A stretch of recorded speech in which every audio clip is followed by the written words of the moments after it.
वसुदेवसुतं देवं कंसचानूरमर्दनं देवकी परमानंदं कृष्णं वंदे जगद्गुरु। आज कमला एकादशी आहे। जीवनामध्ये भरभरून देण्यासाठी काही वस्तू असतात, ते आज जे काय भगवान परमात्म्याचे निश्चिम भक्त आहेत आणि ज्याने भगवान परमात्मा सर्वस्व अर्पण केलेलं आहे,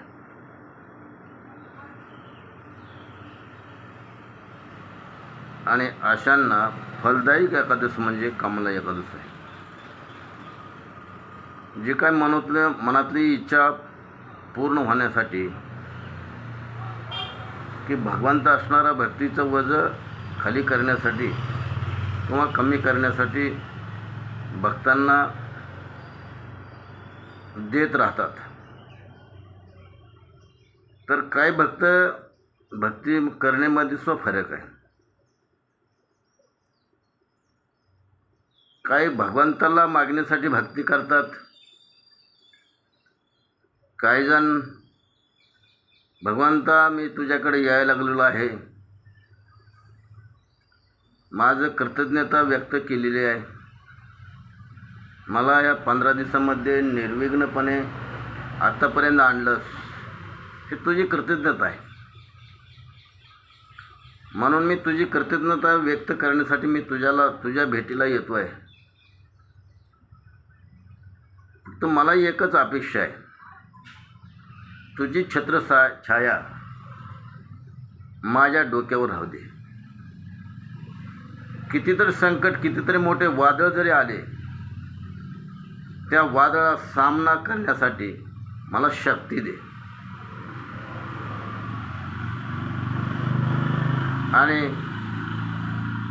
तुझी विचारधारा तळागाळातल्या लोकांना समजवण्यासाठी आणि जी काही खळ आहेत तुझ्या विचारापासून बाजूला आहेत, तुझे विचार, तुझे ज्ञान त्या लोकांच्या मनामध्ये ठसत नाही, कारण त्यांचं अवगुण त्यांना चांगलं गुण स्वीकारत नाही। ते अवगुण त्यांचं नष्ट व्हायची मला अशी शक्ती दे, हे काही जण असे मागतात। आणि काही जण मागतात की भगवंत मला स्वार्थ आहे, की प्रपंचामध्ये माझी काही गोष्टी कमी आहेत, ते मला दे। मग भगवान परमात्मा म्हणतो, भक्तीचं ओझं कमी करण्यासाठी भगवान परमात्मा त्या भक्ताला देतात। भक्त 3 प्रकारचे आहेत, आपण मागे म्हणलो। हे भक्त असा आहे की भगवंताला काही मागत नाही। दुसरा भक्त असा आहे, भगवंत प्रपंचासाठी काही गोष्टी कमतरता पडते आणि म्हणून मागतोय। आणि तिसरा भक्त असा आहे की माझंही वाटलं हो दे आणि दुसऱ्याचंही वाटलं झालेलं मला देखवत नाही, असा भक्त आहे। ज्याची त्याची इच्छा प्रगट होती तसं तसं भगवान परमात्मा पुरवितो, जसं जसं ज्याचा आहार आहे तसं तसं भगवान परमात्मा त्याला पुरवितो।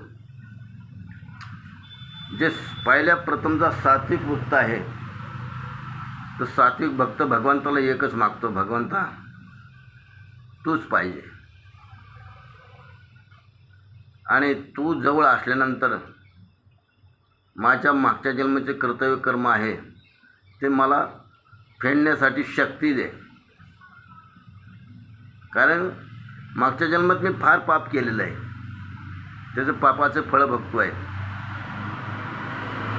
आणि पापाचं फळ भोगत असताना कर्म हे मला चुकणार नाही, फक्त कर्मामध्ये सहकार्य करण्याची तुझी मला शक्ती दे, हे सत्वगुणी व्यक्ती मागतो। आणि 2 नंबरचा असं मागतो, भगवंता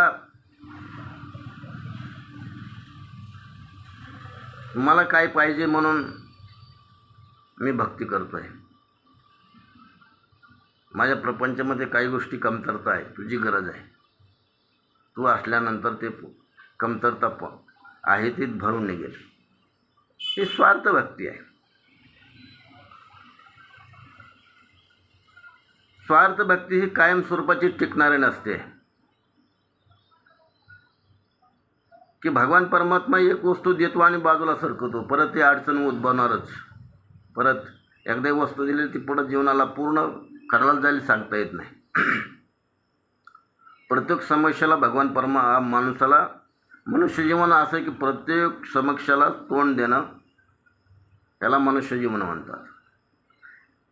की एक अडचण दूर झाली की दुसरी अडचण उद्भवते, दुसरी अडचण दूर झाली तिसरी अडचण उद्भवते. असं करता करता माणसाचं आयुष्य संपतं. कधी न संपणारा याचं नाव प्रपंच आहे. म्हणून भगवंताला एकच मागलं पाहिजे की अडचण न दूर होणारी शक्ती दे. म्हणजे भगवान परमात्मा तू जवळ आहे. भगवान परमात्मा जवळ आल्यानंतर लक्ष्मी येते. हे दोघजण जोडीला असल्यानंतर अडचण कसल्या प्रकारची उद्भवत नाही. जे भगवान परमात्माचे निश्चिम भक्त आहेत, हे दोघाचा आशीर्वाद असल्यामुळं सदैव त्यांच्या कर्मामध्ये सहकार्य करतात. जिथं अडचण पडली तिथं लक्ष्मी प्राप्त होते. आणि लक्ष्मी भगवंताशिवाय राहू शकत नाही. तर आजवर माधव क्रिया भगवान परमात्म्याला जर स्तुती केली, आराधना केली, भगवान परमात्म्याला आपल्या जीवनामध्ये वास्तव्य जर ठेवलं किंवा नव्हे तर आपलं सर्वस्व भगवान परमात्म्याच्या चरणावर समर्पित केलं,